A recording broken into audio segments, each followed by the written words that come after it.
The Consulting Success podcast is powered by the Clarity Coaching Program.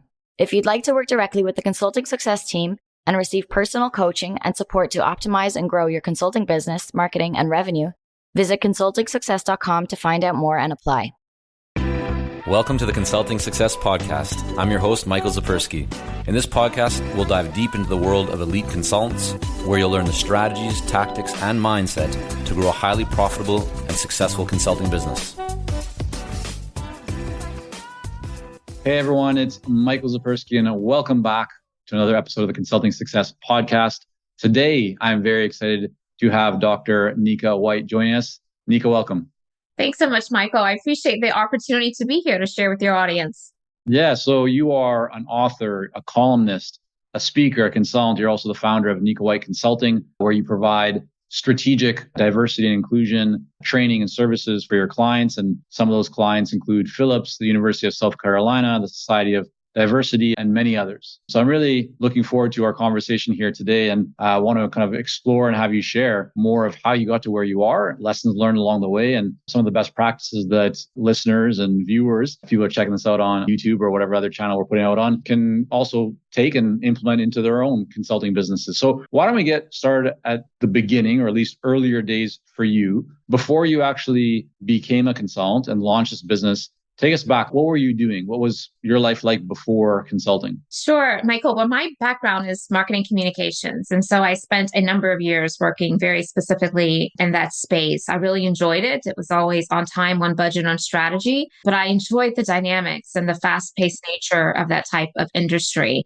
I remember at the time, I was actually working for a large advertising agency that was based in Greenville, South Carolina, which is where I'm headquartered. And at the time, this particular agency also had a New York office. And so I was in between both offices. And I remember just sitting in my office one day, thinking about how much I really enjoyed this work of advertising, marketing, communications. And I thought to myself, why aren't there others that look like me as a Black woman? I'm taking advantage of this career path. And I really couldn't let that go.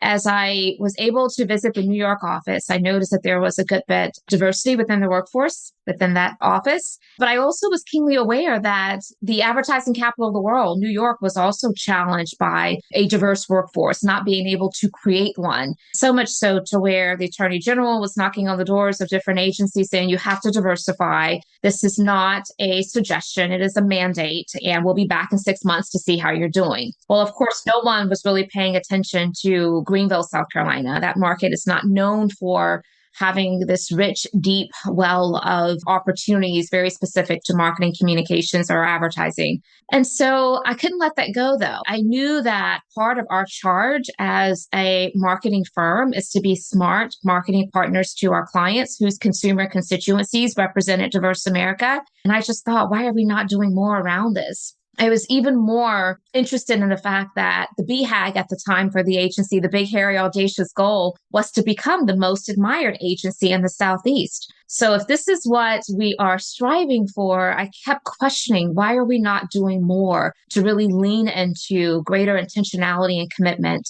to diversity, equity, and inclusion? So I couldn't let that go. I remember going to the president CEO, who was very hands-on at the time, very accessible, and I shared a similar conversation with my thoughts and curiosities. He listened intently, asked a lot of thought-provoking questions. At the end of that conversation, one of those questions was, Nika, I do believe there's an opportunity here and we're going to do it. And you're going to lead it. So now tell us how. And that was really the start of realizing this connection point that I had to this work of diversity, equity, and inclusion and belonging. And it ended up really spiraling into me serving in that capacity for this particular organization that I was working for. And then the rest is history. I went on to do it for a couple other organizations and then eventually decided to matriculate towards entrepreneurship. And the rest is history. So I believe that 2017 is when you actually started your consulting business. Why at that point? Like, what was going on that made you decide I should actually now launch and create a company, not just continue to kind of go in-house, applying your experience and expertise as you had done for other companies to that point? Great question, Michael. I had a very specific exit strategy, if you will, once I realized that I really wanted to be in this space full time. And I was working in the space, but I was doing it for organizations. And so specifically, when I immediately transitioned from the workforce into entrepreneurship, it was when I was working for a large chamber in South Carolina. And it was a newly created position at the time. So there was nowhere to go but up, right? I was able to create it and build it from ground up. And during that time, I created a lot of great initiatives and impact that many people were taking notice of. And when you work for a chamber of commerce, you are automatically in the circle of these very influential business leaders, community leaders. And so I built a lot of relationships and I was able to create great success in the space of DEI to where people started kind of tapping me to help support them in their journey. And once that was happening on a pretty frequent basis, I started to say, you know what, I really need to probably consider an exit strategy. And that's precisely what I did.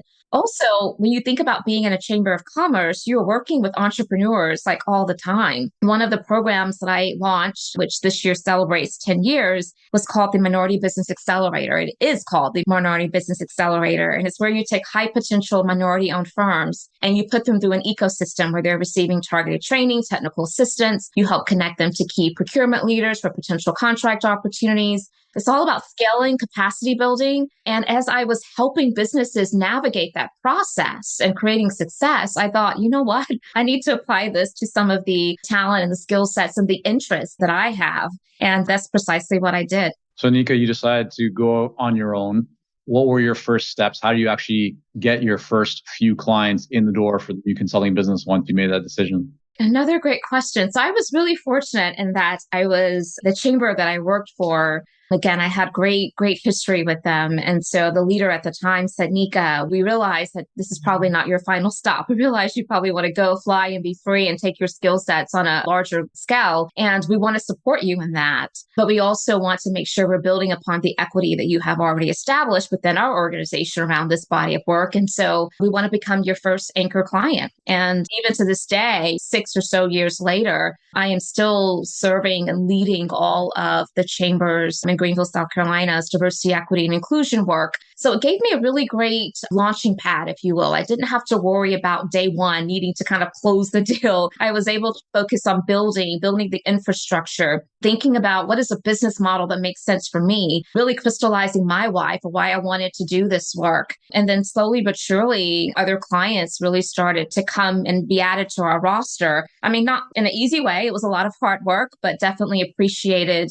the runway that I had with building up my business. Right. So it sounds like that's a great scenario that many consultants would love to be in when they're early stage, their first client, right, comes from a relationship that they had. In fact, kind of from a study that we did, we found that 50% of consultants, their first client is a former employer, maybe not necessarily the one they just left, but someone that they've worked in the past, right? So it sounds like your case was the same. You mentioned that it was hard work, so that maybe your next clients were not as easy to come by as that first one. Take me through in a little bit more detail. What were you doing from a marketing perspective to get clients, kind of to build a pipeline in the early days? So when you are a consultant, particularly at the time in which I launched Nika White Consulting, because I was a solopreneur, I did not necessarily start out with the team that I have today. So I was my brand. So coming from a background of marketing communications, I was able to leverage all of those skill sets to really help set myself up and create that level of differentiation. I am big on branding. I'm big on communications. And so I really just committed myself to being visible,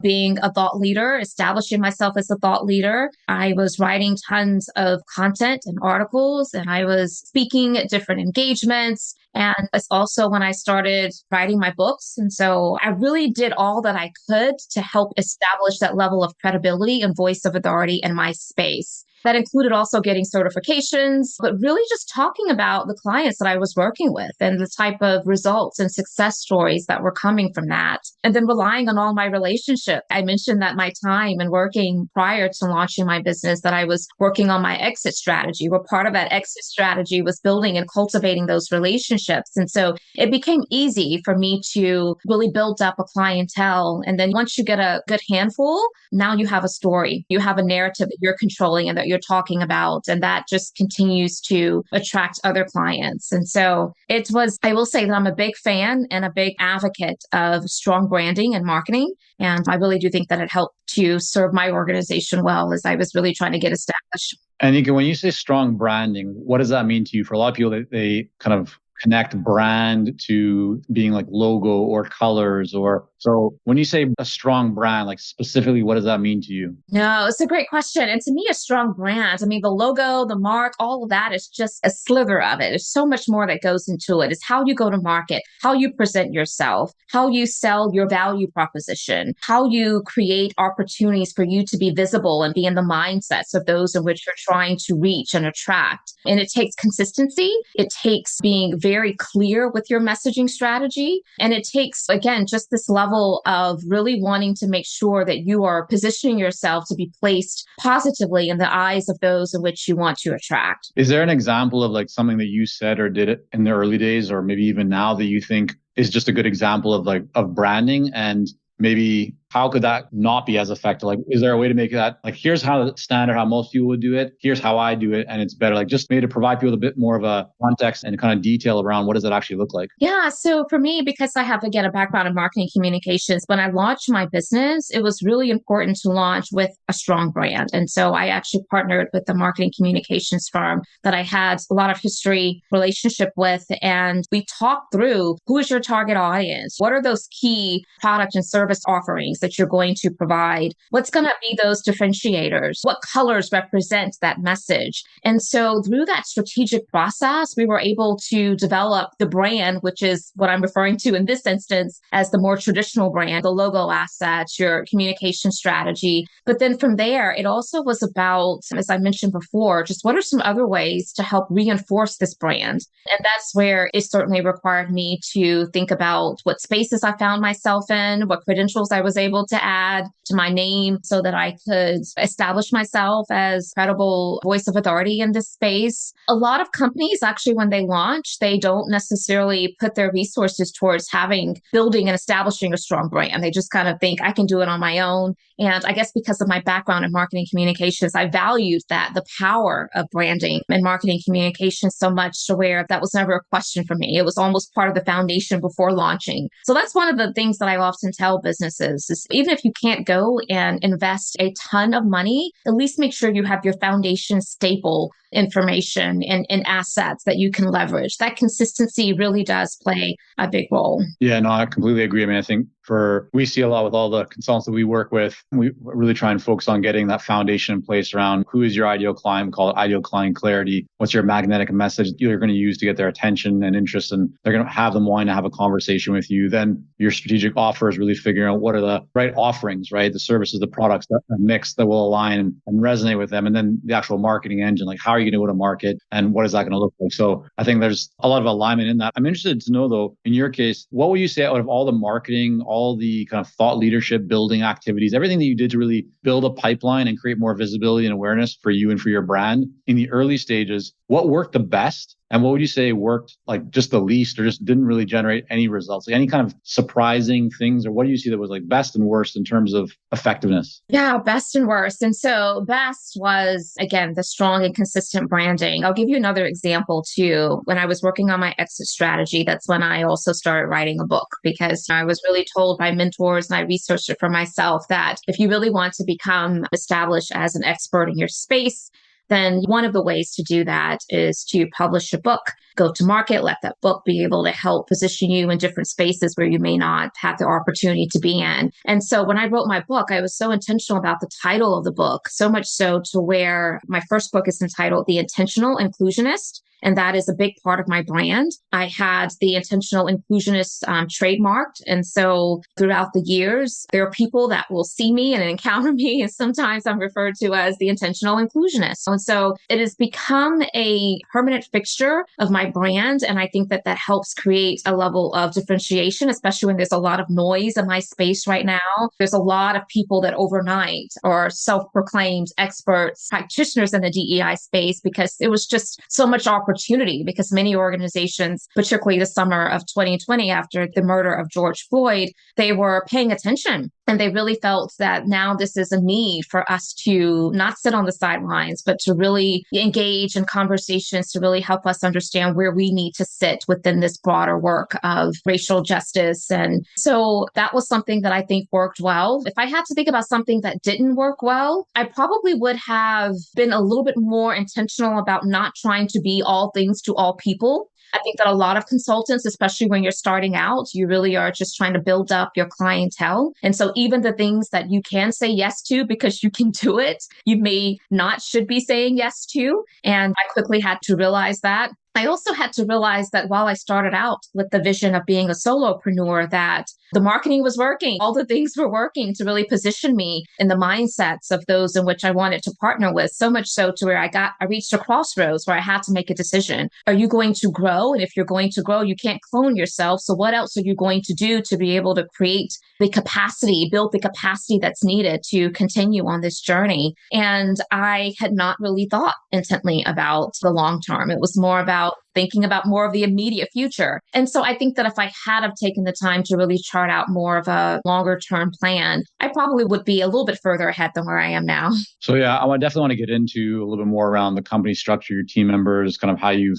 thought about growth. Before we do that, looking at your website, you list services from consulting, coaching, training, facilitation. What percentage of you kind of rough breakdown of what percentage of your business is of each one of those? Kind of walk us through like training, consulting, coaching, facilitation. What's the split in terms of kind of revenue and the majority of the services that you're delivering for people? Yeah. So while there are a number of services, I often say that our services fit into two primary buckets, one of which is DEI strategy work. And that could be a myriad of things. But strategy work could be the research, the assessment, which gives us evidence-based data to be able to inform a strategy. And so many different things fall under that. I even consider the strategy work, the direct consultative aspect, the coaching. And then the second bucket would be instructional design, curriculum development, a variety of content areas that fit under the broad umbrella of diversity, equity, and inclusion and belonging. So it's really designing those learning experiences and facilitating them.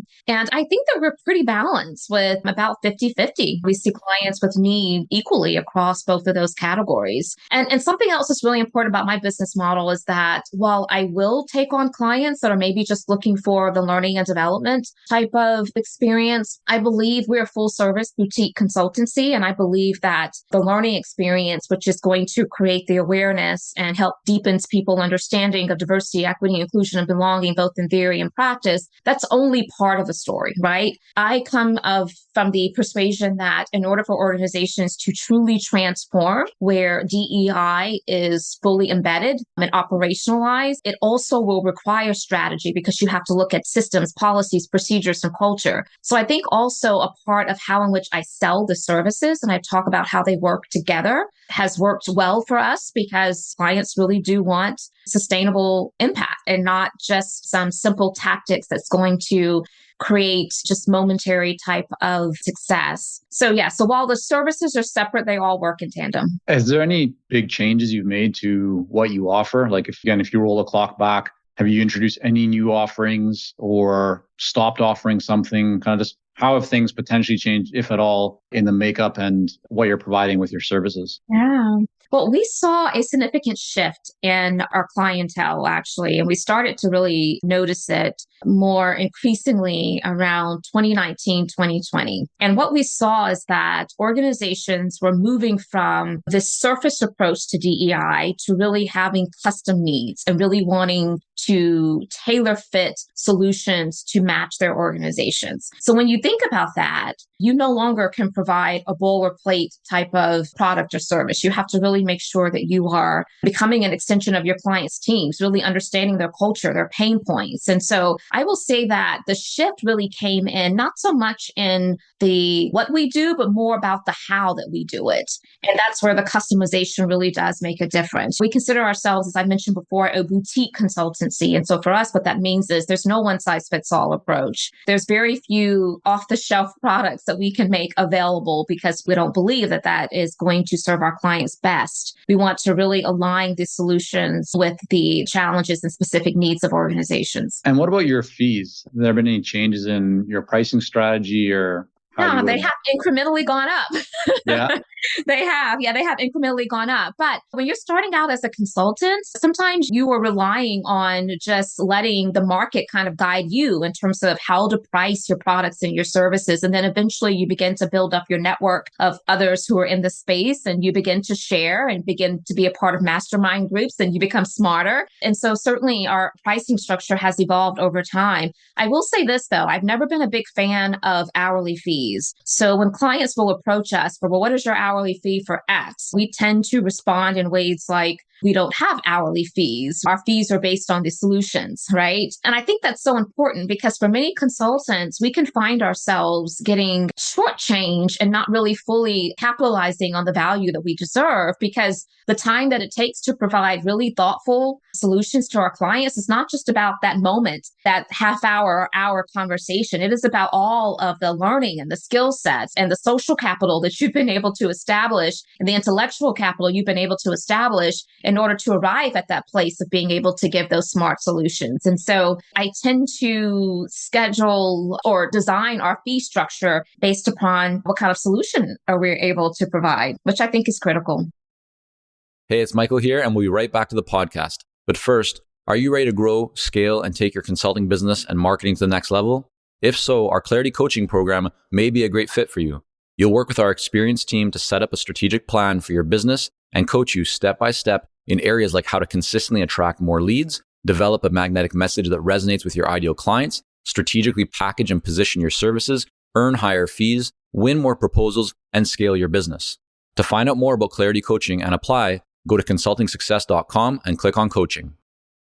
So when you talk about increasing your fees, is that always only with new clients, or have you ever been in a situation where you've had maybe a client that's been with you for a period of time? You've now decided that company, you're going to be increasing fees and therefore the fees with that existing client would also increase? Or is it only with new clients? No, it's been both. So definitely with new clients, if we have right now in the process of evaluating our fees in preparation for planning for 2023. And so there could be some fee changes there. So definitely with new clients. What we like to do though is be very communicative with our clients. We like to let them know if fees are going to change. And if it's during the time frame of their existing contract, we will, of course, honor the fees in which we originally negotiated. But if there's like a phase 2 approach, which a lot of our clients or they do matriculate towards a phase 2 or phase 3, we will make them aware of that well in advance so that they can plan accordingly. And it's not uncommon at all for the scope of work to change when you're already in the midst of the relationship. And so I think that consultants have to be really smart about providing some layers that are built in for you to have revisit those conversations where necessary. When you're communicating to an existing client, the fees will be increasing for the next piece of work or any future work you're going to be doing with them. What kind of language are you using? How are you kind of bringing that to the table when maybe a client is used to paying X and now all of a sudden they're going to still get similar kind of value and deliverables, but you're charging more than you were before? How do you kind of communicate, or what have you found in terms of any best practices of communicating that effectively?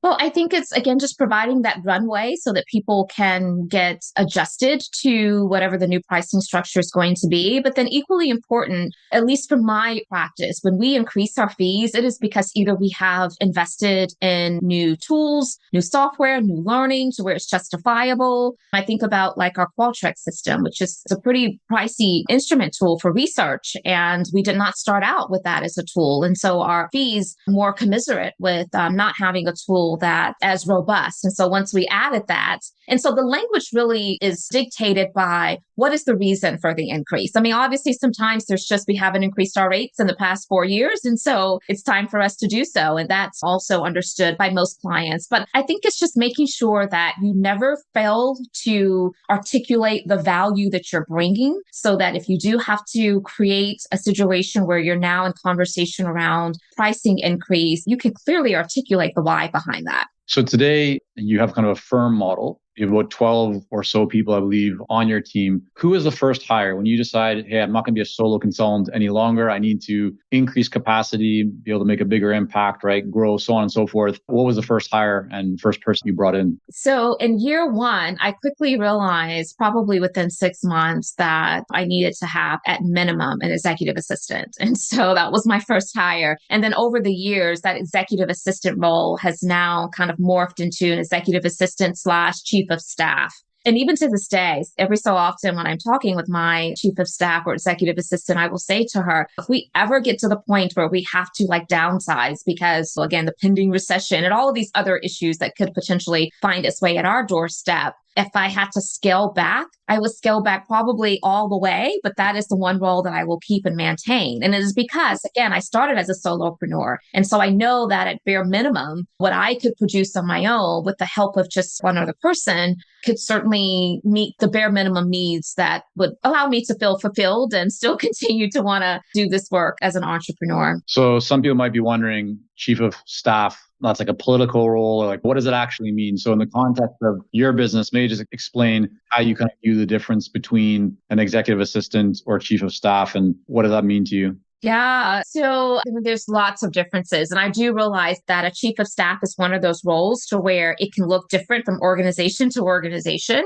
because it depends upon really the size of the organization, what type of level or role this person will find themselves overseeing. But for us, when we started adding on other staff to help execute and serve the client work that we were engaged in, we needed to have someone that could serve as my emissary and also has a pulse on everything that's going on across the organization and to provide support in a multitude of ways just to ensure we are delivering upon success organizationally, success for our clients as well. And so what that may look like is some operational things that may all look like just in the absence of maybe some of our senior consultants being able to step in and support in the absence of those individuals. All of the details that come with the executive assistant role, of course, can fall under that.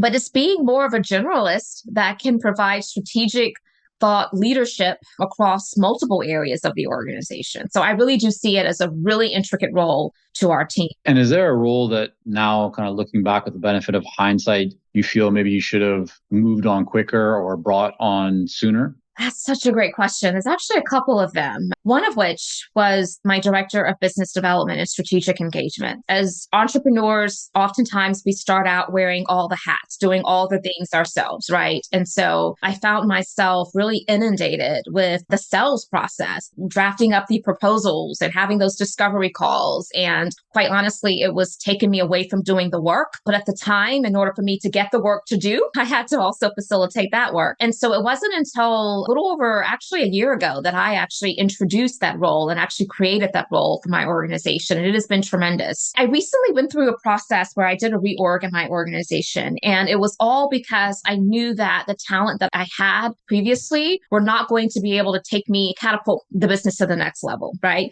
They were great individuals and they were individuals that had some good skill sets, but not to the point to where they were going to be able to satisfy the needs that we were seeing that were so custom of our clients, right? They were doers and executors, but not the strategic consultants that I felt like my company really needed. So I spent a lot of time really building up my leadership bench. And I will say that probably had I had the wherewithal to really consider and know what I know now, I probably would have had another senior person on sooner to actually execute a lot of the work. Yeah. And you mentioned, Nika, in that business development role, that person, that's been a real kind of game changer, had a big positive impact for you. A lot of consultants struggle with the idea of, as the founder, as the CEO, kind of the owner, like they are the expert. Nobody can sell like them. Nobody has the knowledge and expertise and kind of stick handle or navigate the complexities of buyer conversations and situations. How did you find that process, and what do you believe has really allowed your business development person to operate in a way where they can be effective and it's not you doing all the sales? Yeah, I had to build it. I mean, that's quite honestly it. I had to build it, which also included investing in different software tools to help us track our leads. So we had to build a process. And fortunately, the person that I was able to bring on had the interest, the skill sets to do all of the research around, well, what software product makes the most sense, and to learn it in and out, and then to help implement it into our organization. The great thing about NWC is that because we built such a strong brand, we do not have to do outbound sales. So really her work is primarily just handling all of the inquiries that are coming in from people that are interested in getting proposals from us. Now, that may shift at some point in time, but right now, that has really filled up the bulk of her work days. But it was about really building that system. And so she spent time with me in the very beginning on those sales calls with me, hearing how I talk about our services. We totally incorporate her into our CSS department meetings. And for us, CSS is client services and success. So she can hear how we're talking about solving problems and addressing needs for our clients. And so I think that getting her really intimately involved in the how of the work and also understanding the why of the work, it allows her to be a very smart and astute business development professional. And she also knows when to bring in other teammates. So she is very keenly aware of, okay, I've had the high level conversation. I was able to kind of sell us generally, but now they're asking more granular questions. Now is probably the time for us to bring in other colleagues to be able to further this potential partnership. And is the team, these 12 or so people right now that you're working with, are they all full-time or some of them contractors? What kind of structure are you using? So it's a little bit of a hybrid model, probably about, I don't know, I would say maybe 10 or full-time employees, but then we have another subset of 1099 contractors that work under the NWC brand. And how we do that is we have master agreements with those contractors. So that way, whenever an opportunity presents itself, we call them up, we engage them in the project, and then we'll do a separate Schedule A just for that body of work. So it's like we've already established kind of a working relationship, and it makes it easy instead of having just to start from scratch. And so our consultant partners, we leverage them a good bit. And so they're almost like an extension of our team. They are an extension of our team. That's how we see them. And it's pretty seamless for our clients. It's totally irrelevant to them whether or not someone is a 1099 versus full-time employee. Yeah. Right. With a full-time employee, I mean, especially, I know a lot of business owners and entrepreneurs and consultants as they're building their companies, there's a bit of a chicken egg situation going on, right? Because they don't want to make a hire and make a commitment if the work isn't there yet, but also they don't feel the confidence to go out and get that work if they don't have the capacity and the people to be able to deliver on it. So did you ever feel that tension? And if so, how did you deal with it? I think it's really about projecting well, knowing the business that you have come in, having data that you can rely upon to help make those informed decisions. We also have a really great controller who is very much a part of lending his thought partnership to help us make those decisions as well. It's just watching the numbers, knowing the finances quite well, having a good pipeline that you're tracking pretty routinely. And sometimes it is taking risks, right? Because sometimes in order for you to be able to get more business, you have to be able to know that day one, I can hit the ground running, right? Even now, I feel like we're probably a little overstaffed, but that's intentional because I am anticipating growth and I want us to be able to shorten the learning curve for those new teammates, for clients that we feel like just based upon how long they've been kind of in the pipeline, how long we've been courting them, when it could eventually come to fruition as a new client for us. And so I think all of those things collectively is what I always suggest for business leaders to be mindful of as they're making those decisions. And as you've grown the team, revenue's growing, profits might be following along with that. Are you reinvesting all of that money back into the business, or are you investing that money into other areas of business opportunity, life? Like, what are you doing as the business is getting bigger? How are you, as the owner of the business, kind of deploying capital or thinking about the money that is coming in? Great question. And so a good bulk of it certainly is going back to investing in the business. This year, we were able to bring on multiple senior level hires, and that was a big investment for our company. And so I very much see our people, our human capital as a significant investment, but it's also about, again, just looking at what tools are we using now? What other tools should we have on our horizon so that we can get even smarter about serving our clients? And so definitely a lot of it's going back into the business. As a small business owner, there've been some things that I've had my eyes set on since I launched that I really wanted to see come to fruition. And this year we were able to put them into fruition. One of which, well, actually we were doing this prior to this year, but the small business, oftentimes you can't provide benefit to your colleagues. And so we were able to do that. We were also able to provide a 401k with a 4% match So there's some perks that I also believe that are investments that allows us to be able to attract good, solid talent, which is important to me as well. We are a 100% remote work organization, not because of the pandemic, but because it's been our business model since inception. And so I think that also helps us to keep our overhead down in many regards. But it's really just astute planning and strategic planning. And we also invest back into our team. And so we have team retreats throughout the year on a couple occasions. We are just finding ways to make sure we are providing the professional development opportunities. That's an investment as well. And again, those are sometimes elements that maybe not find its way into startups immediately, especially into consulting firms. And so those are things that I'm proud of. Clearly, I mean, you have a lot going on, right, in terms of building the team, working with clients, managing the growth. I'm interested if you could kind of hit on maybe one or two habits that you feel are really key to the success that you're able to create, to the performance you're able to have on a day-to-day basis. What are one or two things you do kind of every day or very regularly that you feel have a big impact on you? Well, because I'm a remote work organization, I think high quality check-ins have been really instrumental. We have to make sure we're staying connected. And so we're in the space of diversity, equity, and inclusion. And so we have to live and practice that ourselves, even within our own internal team. And so the way in which we show forth just a high level of care and concern for each other, I think helps to build that team spirit, that sense of community and support, which is critical. I also think that investing again in the team by way of allowing them to also do some career pathing through professional development opportunities, I think that's really critical. I also think that it has a lot to do with the leadership style. People want to follow someone that they admire, that they respect, that they believe in their vision. And so I have been pretty intentional about casting that vision. I talk often about the why. Why are we doing this? We each have deep convictions about this work of DEI. And so even as we're hiring, our guiding principles and our core values, they find its way into all of those conversations. We have a culture that's really built on what we call constructive candor. I think that's important. We have to be able to be accountable to each other. And sometimes that means naming the hard things, but in a very empathetic, compassionate way so that we all are learning and growing together. We have a very collaborative environment. We have a very curious environment. All of these C's are our core values, but they're really important. And it wasn't just, we're going to just one day hypothetically kind of say, well, these words sound good. We really spent time together coalescing around what does this mean and what does this look like in practice, right?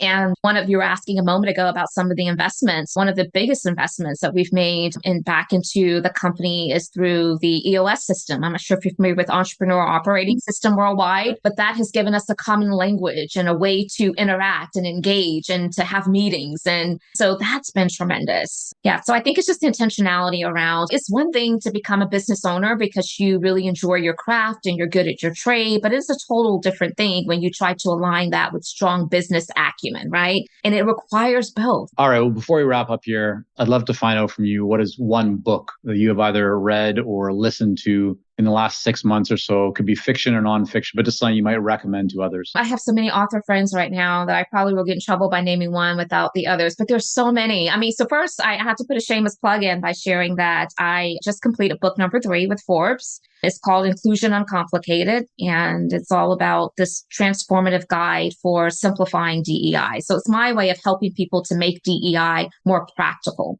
But one book that I'm reading right now is by my friend, Tara J. Frank. She's also in this space, and her book is called The Waymakers. And it's all about how leaders and people can be intentional to create those equitable opportunities so that people can really have full opportunity for success. And so she talks often about how do you be a waymaker and what spaces can you be a waymaker? And I just love the message of it because it really does align with my philosophy of leaving no one behind, which is part of why I do this work. All right. Well, Nika, I want to thank you so much for coming on here today and spending some time and sharing a bit of your journey and experience with us. I also want to make sure people can learn more about you and your work, your upcoming book. Where's the best place for them to go? So my website is going to be the best place to go to connect with me. And that simply is nikawhite.com. That's NIKAWHITE, like the color. And we have lots of courtesy resources that people can tap into as well. Like we have a podcast, white papers, blog articles. And so certainly look forward to connecting with as many people as possible. All right. We're going to have all that linked up in the show notes. Nika, again, thanks so much for coming on. Thank you. I appreciate it, Michael. Thank you. Thank you for joining us on this episode of the Consulting Success Podcast. For more episodes and to subscribe, rate, and leave a review, head on over to iTunes. And if you'd like to develop consistent lead flow and a highly profitable consulting business, learn more about our coaching programs at consultingsuccess.com.